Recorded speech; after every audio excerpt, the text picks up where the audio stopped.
Bienvenue dans le podcast à contre-courant, le podcast des mères audacieuses, le rendez-vous inspirant qui met en lumière des femmes et des hommes qui ont choisi de redéfinir leur trajectoire, de créer leur propre voie et de conquérir leur indépendance. Je suis votre hôte, Nathalie Grimaud-Morvillet, et je suis honorée de vous accompagner dans ce voyage extraordinaire. Après plus de 15 ans en tant que salariée dans le domaine du marketing digital et après 4 discriminations à la maternité, j'ai décidé de prendre mon indépendance pour mieux profiter de mes enfants sans renoncer à ma carrière professionnelle. Avec la tribu digitale, j'aide désormais les parents à en faire de même. Dans ce podcast, à chaque épisode, nous vous présenterons des histoires captivantes de mères audacieuses, de pères engagés, mais surtout de parents déterminés qui ont trouvé le courage de se réinventer pour mieux concilier leur vie personnelle et professionnelle. Qu'il s'agisse de maman, de papa ou de famille, notre podcast est un espace où chacun peut trouver une source d'inspiration, de conseils et de perspectives pour embrasser un avenir empreint de flexibilité, d'épanouissement et de conciliation, ainsi que de succès. Si vous êtes à la recherche de nouvelles manières de penser et ou de travailler, ou encore d'astuces, c'est le podcast qu'il vous faut. Prenez dès à présent votre boisson préférée et c'est parti! Retrouvons-nous dans le nouvel épisode du jour.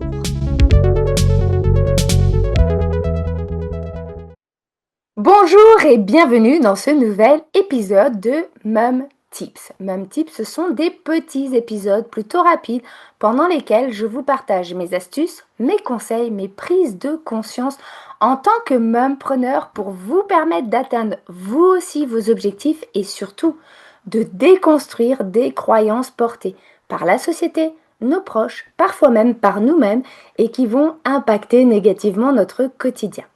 L'idée de ces épisodes, c'est de vous permettre de passer à l'action avec des conseils qui parfois vont casser les codes de la société. Et puis si vous avez déjà passé 45 minutes à faire un post Instagram juste pour qu'il soit parfait, ou passer une soirée entière à fignoler un projet sans jamais oser le publier, alors cet épisode est totalement pour vous parce que oui, aujourd'hui, on parle d'un piège dans lequel tombent énormément de femmes ambitieuses, le perfectionnisme. Et surtout, de ce qu'il vous coûte en temps, en énergie et surtout en estime de vous-même. On pense d'ailleurs souvent que le perfectionnisme est une preuve d'implication ou de professionnalisme. Mais en réalité, c'est un mécanisme de défense, un moyen de contrôler l'image qu'on donne de soi par peur du jugement ou de l'échec. Et d'ailleurs, il s'exprime de plusieurs façons. Par exemple, « Oh là là, je ne me lance pas tant que ce n'est pas parfait. J'ai honte de ce que je produis si ça n'est pas impeccable. » Ou alors, « Je n'ai jamais l'impression que c'est suffisamment bien. » Résultat, on ralentit, on doute, on s'épuise et on retarde nos projets. Parce que, de vous à moi, la réalité, c'est que le perfectionnisme vous coûte. Concrètement, vous perdez du temps. Par exemple, si vous passez 3 heures sur une tâche que vous auriez pu faire en 1 heure, le temps que vous passez à peaufiner, vous ne le passez pas sur d'autres choses stratégiques. Ensuite, vous augmentez votre fatigue mentale. Et oui, parce que chaque micro-décision est suranalysée. Votre cerveau tourne en boucle, même lorsque vous n'êtes plus devant votre ordinateur en train de travailler. Vous pouvez également générer de la frustration, parfois même de la honte, parce que finalement le contenu sur lequel vous aviez travaillé n'est jamais publié, le projet que vous souhaitiez lancer n'est jamais lancé. Et puis vous vous dites « Pouf, j'ai encore perdu du temps pour rien ».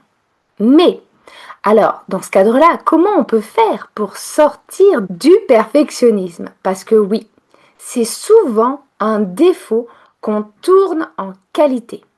Et on a des difficultés à s'en défaire. Pourtant, lorsqu'on comprend que la perfection n'existe pas, que ce que vous pouvez trouver parfait, ça l'est sûrement pas pour les autres. vous comprenez qu'il n'est plus nécessaire d'être perfectionniste. Alors bien sûr, ici, je ne vous dis pas de faire vos tâches ou vos missions par-dessus la jambe, mais entre la perfection et le par-dessus la jambe, il y a un milieu qui est totalement acceptable. Donc dans cet épisode, j'ai envie de vous partager 3 clés qui, moi, m'ont particulièrement aidé pour me défaire de cette fausse qualité. Première clé, accepter de faire du assez bien. La version imparfaite que vous publiez aura toujours plus d'impact que celle que vous gardez cachée dans votre ordinateur. Donc, à 80% de votre perfection, lancez-vous. Oui, c'est pas du 100%, mais il est très fortement probable que le 80% soit déjà très très bien. Clé numéro 2, fixez-vous un temps maximum pour chacune de vos tâches. Par exemple, je passe 30 minutes maximum pour ce visuel, point barre. Vous allez gagner en efficacité et vous allez muscler votre capacité à lâcher prise. Enfin, la 3e clé, remplacez le c'est parfait par est-ce que c'est utile? Est-ce que ça répond à un vrai besoin? Est-ce que ça peut aider quelqu'un? Si oui, alors vous êtes sur la bonne voie et c'est déjà largement suffisant. Maintenant que vous avez écouté cet épisode, si vous décidiez cette semaine de faire une seule tâche volontairement à 80% de votre perfection, puis vous arrêtez et voir le résultat ainsi que le retour de vos proches, vous verrez que l'appréhension que vous avez n'a pas lieu d'être parce que vous êtes déjà compétente, alignée et engagée. Donc, pas besoin d'être perfectionniste pour avoir de l'impact. Ce que vous faites a déjà de l'impact. Partagez-moi en commentaire si vous l'avez fait, votre retour ou celui de vos proches pour vous encourager, mais également encourager d'autres mamans à passer à l'action. En attendant, c'est la fin de notre épisode. Merci de m'avoir écouté. Et puis, si cet épisode vous a plu, n'hésitez pas à le liker, le commenter, voire à le partager à une maman qui en aurait besoin. Qui sait? Vous pourriez être à l'origine d'un changement radical et puis vous pourriez aussi nous encourager à continuer à produire ce type de contenu si cela vous aide au quotidien. En tout cas, encore merci de votre écoute, prenez soin de vous et puis à la semaine prochaine pour un nouveau Mom Tip.